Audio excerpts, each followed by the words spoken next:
के लिए 363 में 364 में 5-5 साल की सजा और 302 जो जघन्य अपराध था, एक मासूम बच्चा जिसका। आपने वो गाना सुना होगा कि इश्क जुनू जब हद से बढ़ जाए, हंसते हंसते आशिक सूली चढ़ जाए।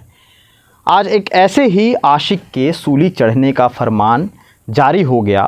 कोर्ट ने एक ऐसा आदेश दिया जहां एक प्रेमी ने अपनी प्रेमिका के बेटे को बेदर्दी से मार दिया था। अब प्रेमी प्रेमिका वाला एंगल कितना सही कितना गलत, ये तो कहानियों के साथ बीत गया, लेकिन एक कहानी, एक फ़ैसला आज और आया जिसने उस पुराने दास्तान को फिर से उकेर दिया। तो अपहरण के लिए 363 में 364 में 5-5 साल की सजा और 302 जो जघन्य अपराध था, एक मासूम बच्चा जिसका कोई दोष नहीं था, उसको पेट्रोल डाल करके मासूमियत के साथ, उसके लिए माननीय न्यायालय ने मृत्युदंड की सजा घोषित की है। नमस्कार, मैं सीमांत हूँ। केपी न्यूज़ देखना शुरू कर चुके हैं आप, और एक छोटी सी कहानी आपको सुनाता हूँ। एक घर है, वहाँ माँ बाप हैं, उनके 2 बच्चे हैं। एक की उम्र 6 साल, एक की 4 साल, दोनों लड़के हैं। पड़ोस वाले अंकल अपनी बाइक में आते हैं, उन दोनों लड़कों को बिठाते हैं और दूर कहीं चले जाते हैं। शाम तक फिर से वो अंकल उसी बाइक से आते हैं। एक बेटे को वो छोड़ जाते हैं और दूसरे बेटे को वापस लेकर के चले जाते हैं, और उसके बाद वो वापस नहीं आते हैं। घर वाले परेशान होते हैं, पुलिस तक पहुंचते हैं, अपराध दर्ज होता है। पता चलता है कि अगले दिन उनके बेटे को, उनके छोटे बेटे को मार दिया है। पूरी खबर कहाँ की है ये आप सोच में पड़े होंगे, तो आपको बता दूं ज़्यादा टाइम वेस्ट ना करते हुए। ये खबर रायपुर की है। रायपुर के उरला क्षेत्र के अंतर्गत एक मामला हुआ था 5 अप्रैल 2022 को, जब दोपहर तक 2 बच्चे अपने घर के सामने खेल रहे थे। बच्चों के माँ बाप का नाम बता दूं, माँ का नाम पुष्पा चेतन और पिता का नाम जयेंद्र चेतन। दोनों बच्चों का नाम बता दूं, एक की उम्र 6 साल, नाम दिव्यांश, और एक की उम्र 4 साल, नाम हर्ष चेतन। दोनों बच्चे अपने घर के सामने खेल रहे थे कि तभी पड़ोस में रहने वाले एक अंकल पंचराम अपनी बाइक से आते हैं। दोनों बच्चों को कहते हैं कि चलो मैं तुम्हें घुमा लाता हूँ। दोनों बच्चे चूँकि जानते थे पड़ोस वाले अंकल हैं, तो बाइक में बैठ जाते हैं, घूमने के लिए चले जाते हैं, और उसके बाद वापस आते हैं। तब दिव्यांश उतरता है, लेकिन पंचराम के साथ साथ हर्ष चेतन कहीं और चले जाता है। और उसके बाद काफ़ी ज़्यादा खोजबीन होती है, जांच पड़ताल की जाती है, क्योंकि शाम अंधेरी हो चली थी और धीरे धीरे रात भी गहराता जा रहा था। घर वाले परेशान हो रहे थे। परेशानी के बाद वो लोग पहुंचते हैं पुलिस थाने, और वहां पर जाकर के रिपोर्ट दर्ज कराते हैं। पुलिस जांच में जुटती है कि आखिर वो बाइक वाले अंकल गए कहाँ और वो छोटा सा बच्चा सेफ़ है या नहीं है। पुलिस उसके पीछे लग जाती है, जांच पड़ताल होती रहती है। लगातार पुलिस ट्रेस कर रही थी। सीसीटीवी जो फुटेज होते हैं वो खंगाले जा रहे थे, और इसी दौरान पता चलता है कि अगले दिन उस अंकल ने उस लड़के को मारा है इन द सेंस मार दिया, ख़त्म कर दिया।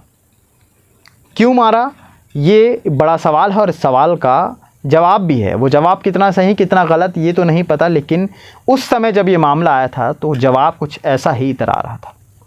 आपको बता दूं कि जो हर्ष चेतन है, जो 4 साल का बच्चा हर्ष चेतन, जिसे पंचराम लेकर के गया था, जब पुलिस उसकी खोजबीन कर रही थी पंचराम की, आखिर पंचराम गया कहाँ, तो ये पता चलता है कि पंचराम जो है सीसीटीवी के ज़रिए जो है उसे खंगाला गया था, और उसके बाद पता चला था कि वो इधर उधर भागते हुए वो कैसे भी किसी भी तरह से महाराष्ट्र तक पहुंचा था। पुलिस लगातार जांच करती रही, लगातार पुलिस की तरफ से टीमें भेजी गई, आखिर वो कहाँ हैं। लास्ट में लोकेशन ट्रेस होता है महाराष्ट्र में। महाराष्ट्र से पंचराम को पुलिस पकड़ के लाती है।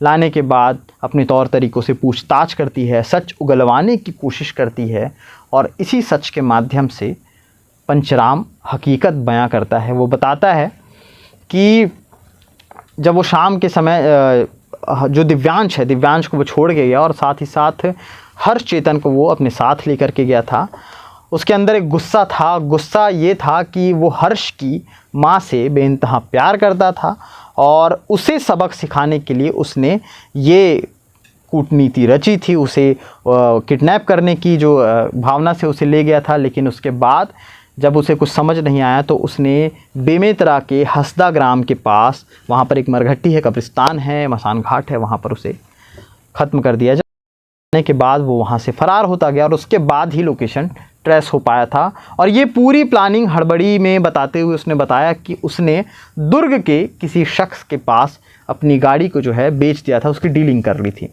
ताकि गाड़ी के ज़रिए कोई ऐसा लोकेशन मत मिले। और इसीलिए 5 से 7 तारीख तक जो है पंचराम हिरासत में आता है और हिरासत में आने के बाद उससे तमाम पूछताछ के दौरान ये सारी चीज़ें पता चली थी और आज जो है उस पर कोर्ट की तरफ से एक फ़ैसला आया है। दरअसल उस समय जब ये मामला हुआ था, उसके बाद जब मीडिया उसके पिता से और उसके पिता मीडिया से मुखातिब हुए थे तो उन्होंने कहा था कि जिस तरह उनके बेटे को दर्दनाक मौत उस पड़ोसी के ज़रिए दी गई, वैसी ही दर्दनाक मौत उस पड़ोसी को भी मिलनी चाहिए।